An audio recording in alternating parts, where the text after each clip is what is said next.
Desde já agradeço o convite da professora Leila, né, de a gente estar nessa prosa. Eu não falo palestra, eu falo prosa, né? E que a gente pega o tamborete, cada um pega o seu café e vamos sentar e vamos prosar, né? Que é melhor do que aquela coisa, né, de academia, né? Professores de academia, né? E professor Kleber, prazer em revê-lo, né? Mesmo distante. E está devendo a visita aí, né? Você está me devendo a visita aí na universidade. Então, gente, eu sou que agora não é uma região, né, é território, né? Eu sou do território da identidade da região de Irecê, então território e região.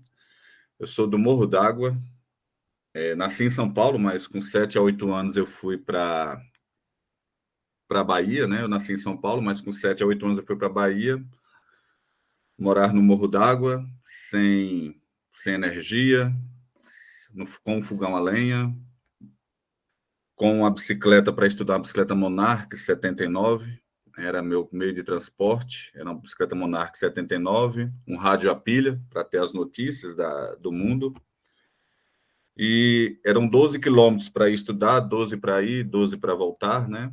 Cheguei a fazer o magistério à noite, 3 anos à noite, fiz o magistério, e, e vim me deparar com a educação do campo, literalmente com esse nome Educação do Campo, que antes era Educação Rural, né? Que a gente sabe essa conjuntura, como foi essa mudança, né? Que eu não vou adentrar nessa parte, mas a gente sabe que antes era Educação Rural, depois virou Educação do Campo, né?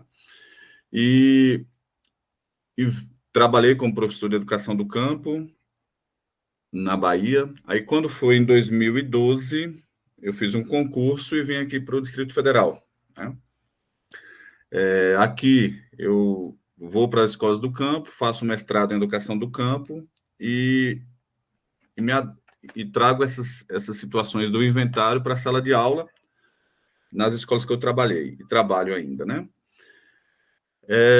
Seguindo Terezinha, que Terezinha trouxe, como a professora Leila colocou, foi uma parte do inventário. Isso é o resultado do inventário, né? Então, quando você se procura, a primeira coisa é procurar como é o nome da comunidade, por que Morro d'Água? Então, por exemplo, por que o meu povoado chama Morro d'Água, né? Porque tem um morro que literalmente tem água, né? Que as pessoas adentravam na caverna, isso na década de 60, 50, né?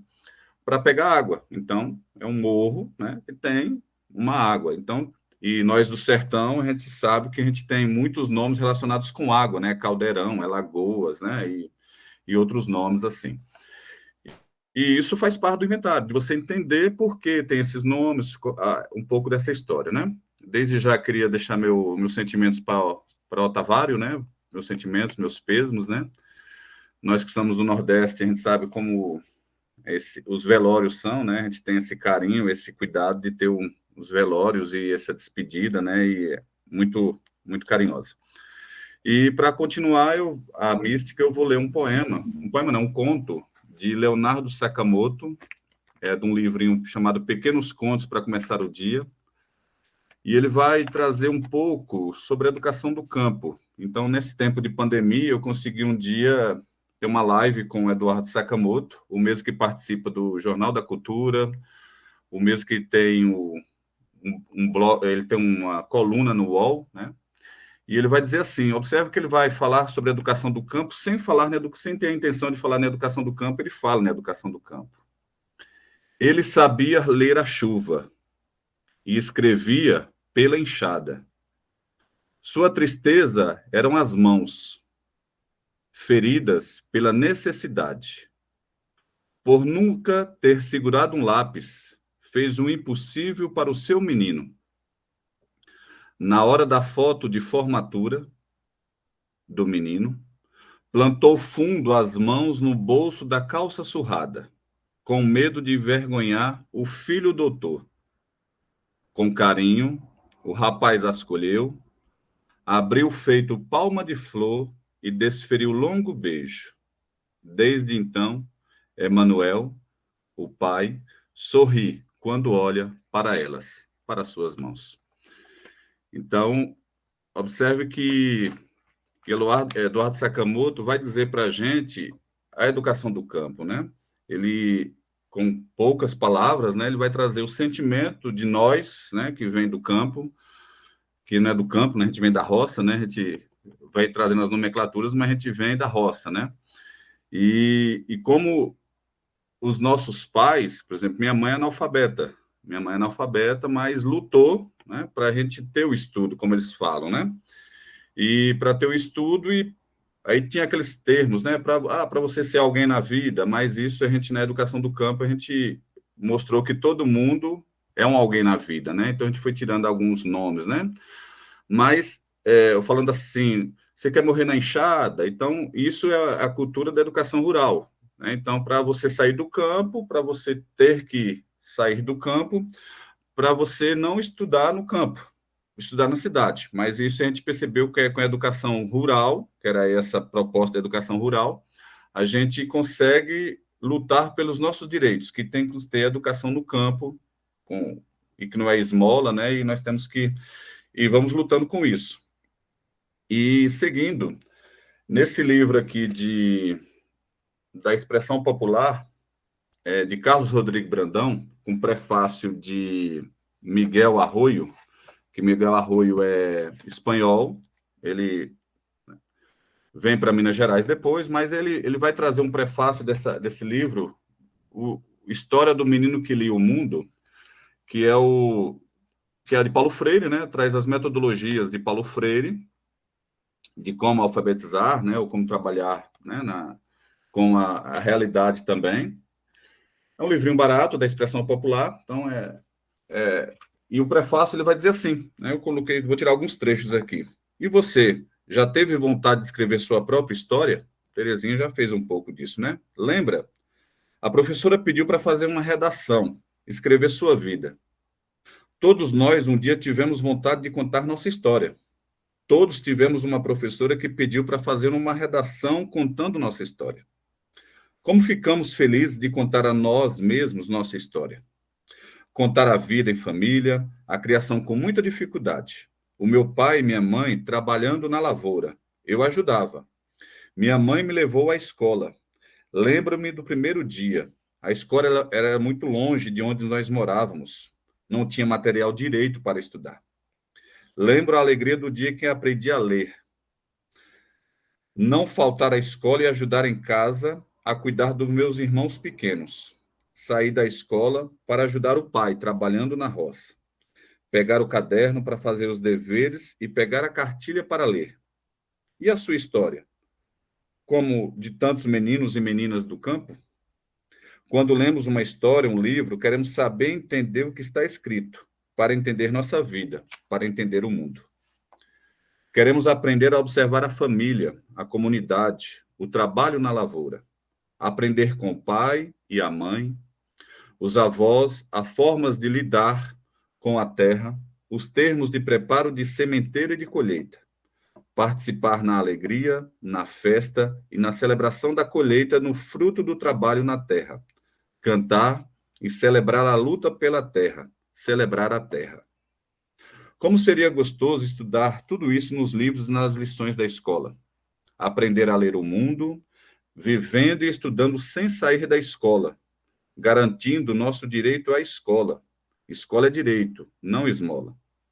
Que gostoso ler nos livros que ajudam a ler a vida, o campo e o mundo. Aprender nos livros a construir um mundo mais justo. Paulo Freire escutou as perguntas da terra. O que a terra tem que cativou o menino Paulo Freire? Plantava palavras no chão, na terra, para aprender a ler e escrever as letras. Aprender a ler a terra para aprender a ler o mundo.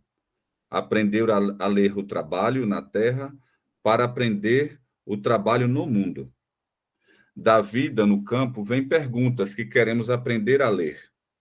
Por que ameaçam tirar o direito à nossa terra? Por que fecham as escolas do campo? Por que a escola é tão longe? E a universidade também. Essa parte da universidade foi que eu coloquei.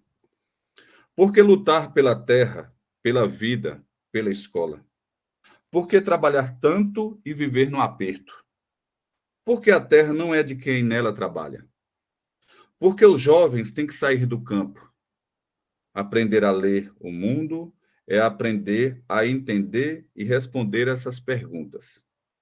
Uma história que não terminou porque há no campo crianças, jovens, famílias, professores e professoras que continuam essa história, cada vez que aprende a ler a cartilha e o livro, cada vez que aprende a se deixar interrogar pela terra e pelo mundo. Miguel Arroio.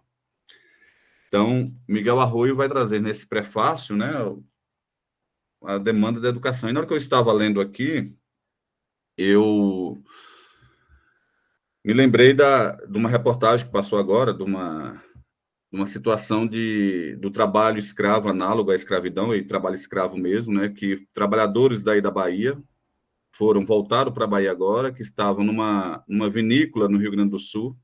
Vocês passou ontem isso no BATV.